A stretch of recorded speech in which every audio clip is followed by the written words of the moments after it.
आज के इतिहास टॉपिक में हमारा पहला प्रश्न है कि निम्नलिखित शासकों में किसने वतापी कोंड की उपाधि धारण की थी।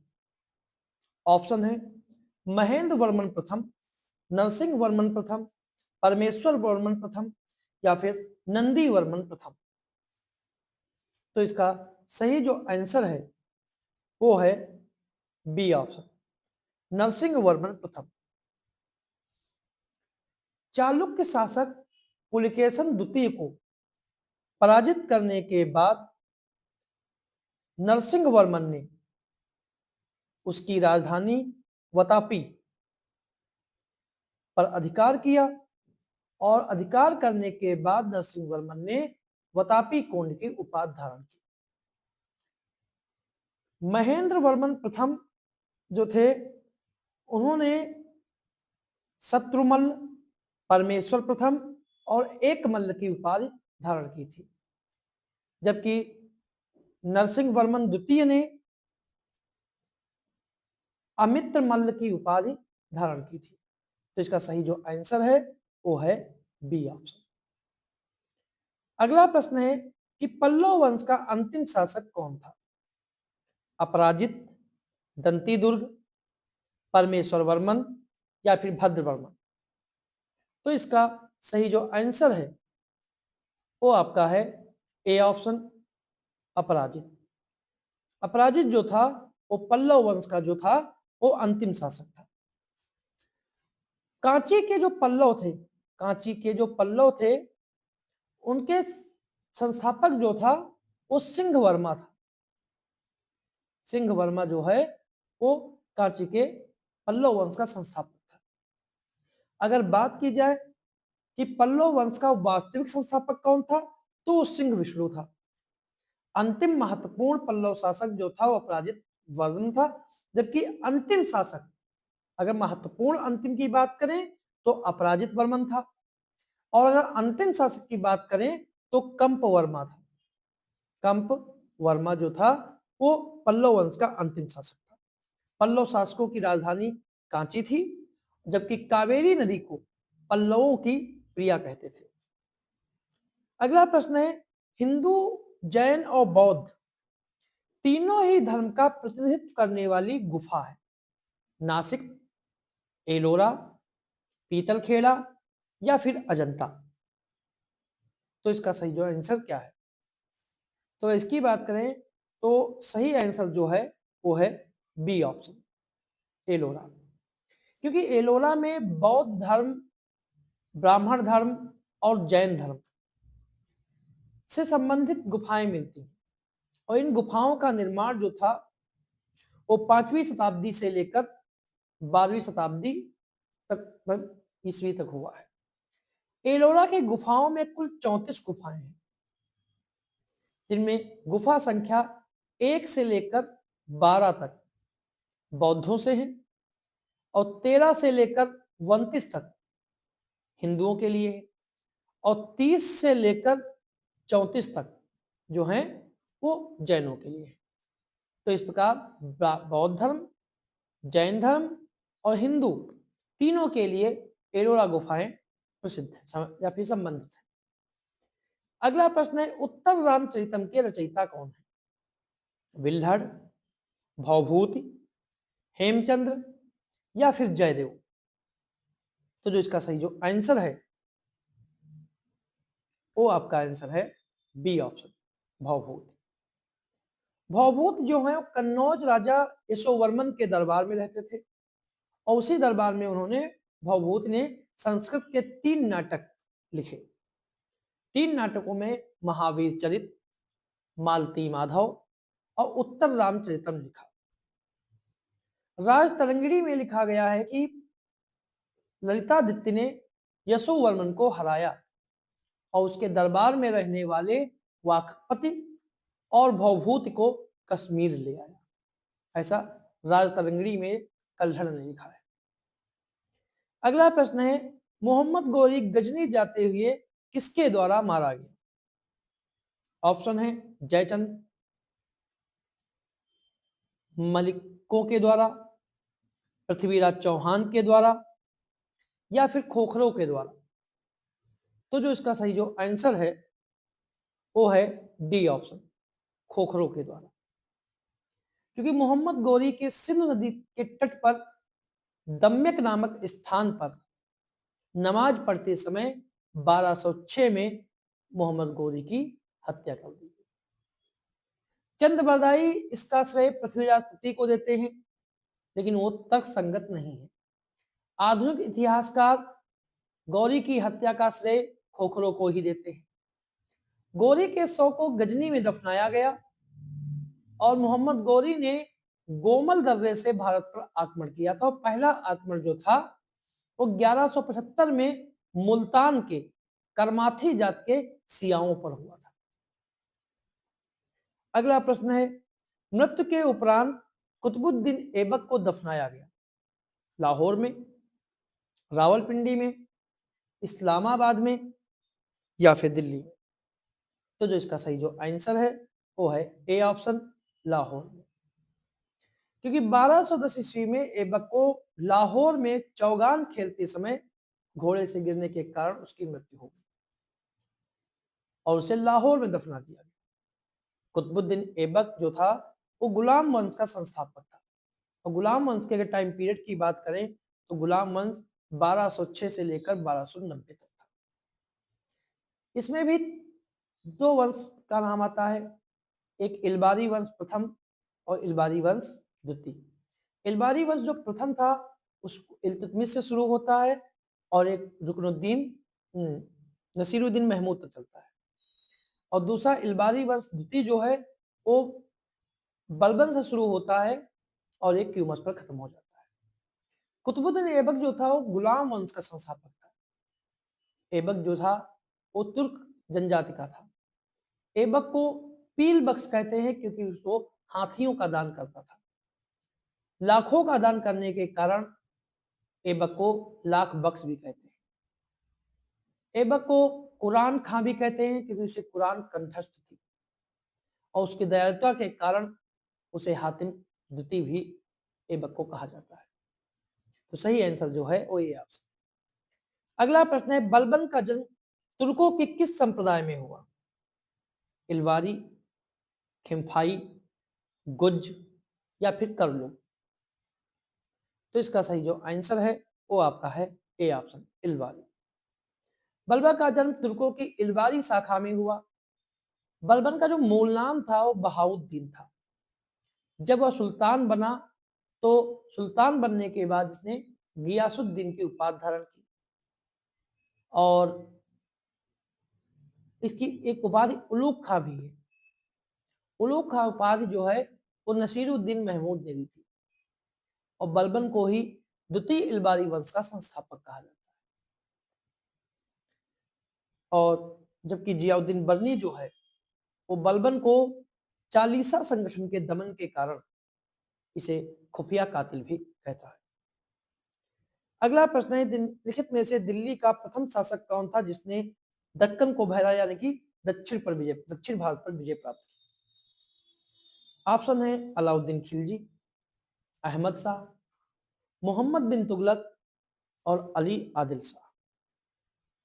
तो इसका सही जो आंसर है वो आपका है ए ऑप्शन, अलाउद्दीन खिलजी। अलाउद्दीन खिलजी पहला शासक था जिसने दक्षिण भारत पर विजय प्राप्त की। अलाउद्दीन खिलजी, महावत खां, शाहजहां और औरंगजेब जैसे जो सुल्तान हुए उन्होंने अपनी राजनैतिक और सामरिक जीवन की शुरुआत दक्षिण से ही की। दक्षिण भारत पर पहला आक्रमण तुर्की आक्रमण जलालुद्दीन खिलजी के कार्यकाल में हुआ, और दक्षिण जाने वाला पहला सुल्तान अलाउद्दीन खिलजी था। अलाउद्दीन खिलजी के दक्षिण अभियान का मुख्य उद्देश्य जो था वो धन प्राप्त करना था। अलाउद्दीन खिलजी के समय में दक्षिण भारत की विजय का मुख्य श्रेय जो है वो मलिक काफूर को जाता है। अगला प्रश्न है, पैगंबर के सेनापति की उपाधि का उपयोग किस सल्तनत काल के सुल्तान ने किया? ऑप्शन है मुबारक शाह खिलजी, खुसरो शाह, मोहम्मद तुगलक या फिर इनमें से कोई नहीं। तो इसका सही जो आंसर है वो आपका है बी ऑप्शन, खुसरो शाह। खुसरो मलिक नसरुद्दीन खुसरो शाह के नाम से सुल्तान बना। जो खुसरो मलिक था वो नसीरुद्दीन खुसरो शाह के नाम से सुल्तान बना और इसने पैगंबर का सेनापति यानी कि सेनापति की उपाधि धारण की। मुबारक खिलजी ने उसे खुसरो खां की उपाधि दी थी और अपने राज्य का प्रधानमंत्री बनाया था। अगला प्रश्न है, मसाहत निम्न में से एक संबंध किसका है? भूमि से, सिक्का से, सेना से या फिर न्याय से? तो जो इसका सही जो आंसर है वो आपका है ए ऑप्शन, भूमि से। क्योंकि पैमाइश के आधार पर भू राजस्व का बंदोबस्त जो है वो उस समय मसाहत कहलाता था और पैमाइश जो थी का आधार जो थी वो बिस्वा थी। अलाउद्दीन खिलजी दिल्ली सल्तनत का पहला सुल्तान था जिसने भू राजस्व का बंदोबस्त शुरू किया और उसने मसाहत प्रणाली को अपनाया। अगला प्रश्न है, अमीर खुसरो ने अपनी रचना आसिका किसके आदेश पर लिखी? ऑप्शन है रायकरण, देवल रानी, खिज्र खां या फिर अलाउद्दीन खिलजी। तो इसका सही जो आंसर है वो है सी ऑप्शन, खिज्र खां। आसिका जो पुस्तक है जो अमीर खुसरो ने लिखी है वो देवल रानी और या देवल देवी कहें और खिज्र खान के प्रेम संबंधों पर आधारित पुस्तक है। 1315 में इस पुस्तक का लेखक खिज्र खां के आदेश पर किया गया था। इसी में अमीर खुसरो कहता है कि यदि मैं भारत की प्रशंसा करता हूं तो मुझे पक्षपाती ना समझा जाए। इस पुस्तक में अमीर खुसरो मंगोलों के द्वारा स्वयं के बंदी बनाए जाने की भी सूचना इसी पुस्तक यानी आसिका में देता है। अगला प्रश्न है कि राष्ट्रकूट साम्राज्य का संस्थापक कौन था? कृष्ण प्रथम, दंती दुर्ग, गोविंद द्वितीय या फिर इनमें से कोई नहीं? जो इसका सही जो आंसर है वो है बी ऑप्शन, दंती दुर्ग। राष्ट्रकूट साम्राज्य का संस्थापक जो था वो दंती दुर्ग था। संजन अभिलेख से पता चलता है कि दंती दुर्ग ने उज्जैन पर अधिकार किया था और हिरण्य गर्भदान यज्ञ किया था और यज्ञ में प्रतिहारों ने द्वारपाल की भूमिका निभाई थी और उसने तुला पुरुषदान यज्ञ भी संपन्न किया था। अगला प्रश्न है, चोलकालीन प्रशासनिक इकाई जो व्यापारियों के कल्याण की देखरेख करती थी उसे क्या कहते थे? महासभा, कुरी, नगरम या फिर पेरुंगिरी? तो इसका सही जो आंसर है वो है सी ऑप्शन, नगरम। नगरम जो थी वो चोल के में व्यापारिक नगरों तक सीमित थी। नगरों में व्यापारियों के संगठन को वलंजियर कहते थे और नगरों में व्यापारियों के निगम को नगर नगर टार और उनके अधीन रहने वाली भूमि को नगर कक्कनी कहते थे। तो सही आंसर जो है वो सी ऑप्शन। अगला प्रश्न है, चंदेल साम्राज्य को जिजाग भुक्ति किस चंदेल राजा के नाम से उत्पन्न हुआ या पड़ा? ऑप्शन है जयशक्ति, विजय शक्ति, नन्नुक या फिर हर्ष। तो इसका सही जो आंसर है वो आपका है ए ऑप्शन, जयशक्ति। क्योंकि चंदेल राज्य बुंदेलखंड में स्थित था और बुंदेलखंड का प्राचीन नाम जो है वो जिजाग भुक्ति है। महोबा के लेख में बताया गया है कि इस वंश का तीसरा राजा जयशक्ति यानी इसी का नाम है जेजा। जेजा ने अपने शासित क्षेत्र को वैसे ही अपना नाम जिजाग भुक्ति दिया जिस प्रकार राजा पृथु ने पृथ्वी नाम दिया था। चंदेलों की प्रारंभिक जो राजधानी थी वो कलिंजर थी, लेकिन चंदेल वंशज के राजा धंग ने खजुराहो को चंदेलों की राजधानी बनाई। तब से लेकर अंत तक खजुराहो ही चंदेलों की राजधानी बनी रही। अगला प्रश्न है कि निम्नलिखित में से किस मुगल सम्राट को उसकी मृत्यु के बाद अर्श असियानी कहा गया? ऑप्शन है अकबर, हुमायूं, शाहजहां और जहांगीर। तो जो इसका सही जो आंसर है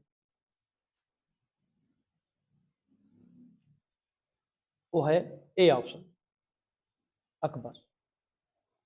मुगल सम्राटों में अकबर का सामाजिक सुधारों को लेकर एक अलग स्थान है। अकबर ने सभी धर्मों के साथ समान व्यवहार करने का प्रयास किया। अकबर का अंतिम संस्कार मुस्लिम रीति रिवाज के अनुसार हुआ और अकबर को ही उसकी मृत्यु के पश्चात अर्श असियानी यानी कि स्वर्ग में रहने वाला कहा गया। अगला प्रश्न है निम्नलिखित में से कौन सा युग सही सुमेलित नहीं है? बहादुरगढ़ का युद्ध 14 फरवरी 1658, सामूगढ़ का युद्ध 15 अप्रैल 1658, खजुआ का युद्ध 5 जनवरी 1659, देवराई का युद्ध 13 मार्च 1659। तो कौन सा जो है वो सही सुमेलित नहीं है? तो जो इसका सही जो आंसर है वो है बी ऑप्शन, सामूगढ़ का युद्ध। सामूगढ़ का युद्ध जो है वो 15 अप्रैल को नहीं हुआ था, ये 29 मई 1658 को हुआ था, दारा शिकोह और औरंगजेब की सेना के बीच। इस युद्ध में दारा शिकोह पराजित हुआ और युद्ध के बाद औरंगजेब ने आगरा में अपना राज्याभिषेक किया। अगला प्रश्न है शिवाजी और जय सिंह के बीच पुरंदर की संधि कब हुई थी? 10 मई 1664, 10 मई 1665, 11 जून 1665, 18 जुलाई 1667। तो जो इसका सही जो आंसर है वो आपका है सी ऑप्शन, 11 जून 1665। 11 जून 1665 को शिवाजी और जय सिंह के बीच पुरंदर की संधि हुई और संधि के कारण ही शिवाजी की छवि को बहुत नुकसान हुआ। इसी संधि के परिणाम स्वरूप शिवाजी ने अपने पुत्र संभाजी को 5000 घुड़सवारों के साथ मुगल सेना में भेजने की सहमति दी थी। अगला प्रश्न है बाबर का वजीर निजामुद्दीन बाबर के अंतिम समय में हुमायूं के स्थान पर किसे बाबर का उत्तराधिकारी बनाना चाहता था?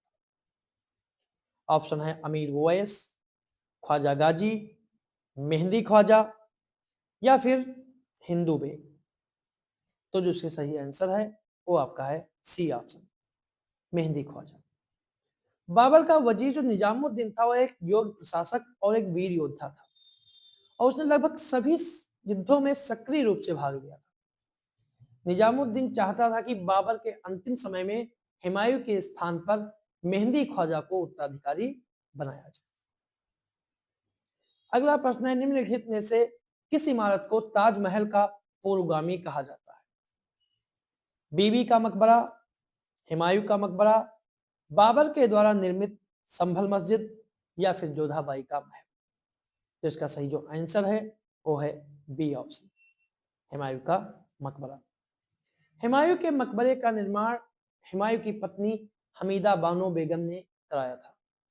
यह मकबरा जो है वो ईरानी शैली पर आधारित है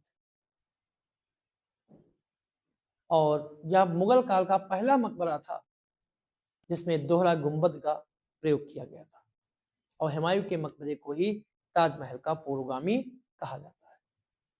तो ये थे हमारे आज के कुछ प्रश्न।